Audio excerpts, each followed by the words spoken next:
নমস্কার, good morning সকলকে। সকাল সকাল ঘুম থেকে উঠে পড়েছি, কিন্তু আছি মামা শ্বশুরের বাড়িতে। তার কারণ মামা শ্বশুরের ছেলের কিন্তু আজ বিয়ে, সেজন্যই এখানে থাকা। আজ সবটা তোমাদের সাথে শেয়ার করব, তোমরা কিন্তু পাশে থেকো বন্ধুরা। আজকে কিন্তু বিয়ে বাড়ির অনেক কিছুই তোমাদের সাথে শেয়ার করব।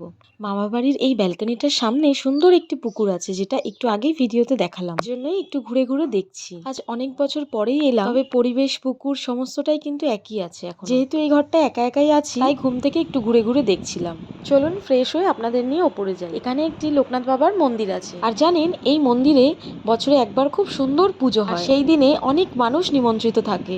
অনুষ্ঠানে আসার মতো সময় কখনো হয়নি, তবে কখনো যদি আসি সমস্তটাই আপনাদেরকে দেখাবো। আর এদিকে দেখুন অনেক রান্না বান্নার জিনিস এখানে বাড়ির লোকেদের খাওয়া দাওয়ার ব্যবস্থা করা হয়েছে। আর এদিকে কিন্তু গায়ে হলুদের ব্যবস্থা। তো চলুন, নিচে অনেক কাজকর্ম আছে, তো বাড়ির বিয়ে, সেজন্য তাড়াতাড়ি আমাদের রেডি হতে হবে। আপনারা দেখতে থাকুন, ব্লগটি কেমন হলো জানাবেন। এটি হলো বিয়ের গেট। আমরা কিন্তু বিয়ে বাড়িতে চলে এসেছি বন্ধুরা, তবে এখান থেকে চলুন আগে বউকে দেখে আসি। দেওরের বিয়ে বলে কথা, আমি কিন্তু খুব সুন্দর করে সেজে এসেছি, তাই আমাকে কেমন লাগছে তোমরা কিন্তু অবশ্যই জানিও বন্ধুরা। ইনি হচ্ছেন আমার বড় মামি শাশুড়ি, আমার মামা শ্বশুরের ওয়াইফ। মামির সাথে দেখা করে কিন্তু এবার আমরা নতুন বউকে দেখবো। অপরূপ সুন্দর সাজে বউ কিন্তু বসে আছে। আমার তো ওর সাজটা ভীষণ ভালো লেগেছে। আপনাদের কেমন লাগলো অবশ্যই কিন্তু জানাবে। এবারে চলুন পাশে গিয়ে একটু ফটো তুলে নিই। মামি শাশুড়ির আবদার, সব ছেলের বউরা একসাথে ফটো তুলবে। এখানে মাঝখানে আমি বসে পড়েছি, কারণ বউদের মধ্যে সবার বড় আমি।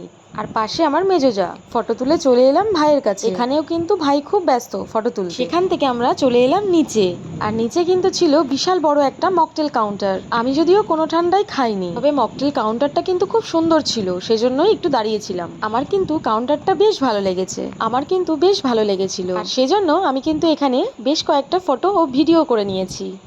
তারপরে ছিল কিন্তু আরো অনেক খাবার দাবার। এখানে আমার পাশে কিন্তু চা আর কফি স্টল আছে, তবে এত রাতে আমি কিন্তু এগুলো আর কিছুই খাবো না, তাই আমি শুধু একটু ফিশ বল খাচ্ছি। যেহেতু অনেক রাত হয়েছে বন্ধুরা, তাই আমরা খাওয়া দাওয়ার মেন কোর্সে চলে যাব। তবে খুব সুন্দর একটা জিনিস চোখে পড়লো, এটি কিন্তু পানের স্টল, খুব সুন্দর লাগছিল, যে কারণে আমি একটু এটাও শেয়ার করে নিলাম। কেমন লাগলো অবশ্যই জানাবেন পানের স্টলটা। আর এদিকে কিন্তু বিয়ের পুরো মণ্ডপটা সাজানো ছিল বেবি পিঙ্ক আর হোয়াইট কালার দিয়ে, যেটা লাগছিল অসম্ভব সুন্দর। তোমাদের কাছে কেমন লাগছে বন্ধুরা জানিও। আর এদিকে কিন্তু বন্ধুরা রাত্রেবেলার ডিনারের ব্যবস্থা ছিল। এদিকে খাওয়া দাওয়ার জায়গাটাও কিন্তু অসম্ভব সুন্দর লাগছিল। আর এখানে কিন্তু বন্ধুরা বুফেরও সিস্টেম ছিল এবং বসে খাওয়ারও ব্যবস্থা ছিল। এই যে বাচ্চাটিকে দেখছেন, এটি হলো আমার দেওরের ছেলে। ও কিন্তু এই ফার্স্ট ও জেঠিমনির কোলে উঠলো।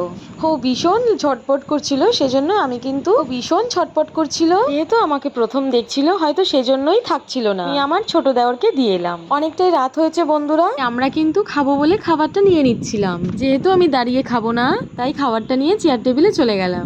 তো বন্ধুরা আজকে আমার ভিডিওটি কেমন লাগলো আপনাদের অবশ্যই জানাবেন। আমি কিন্তু এখানে ডিনারে নিয়েছিলাম একটু পোলাও, 2 পিস চিকেন, একটি মাছ। তো বন্ধুরা সুস্থ থাকবেন, ভালো থাকবেন। আমার ভিডিও ভালো লাগলে লাইক, কমেন্ট, শেয়ার করে দেবেন। টাটা।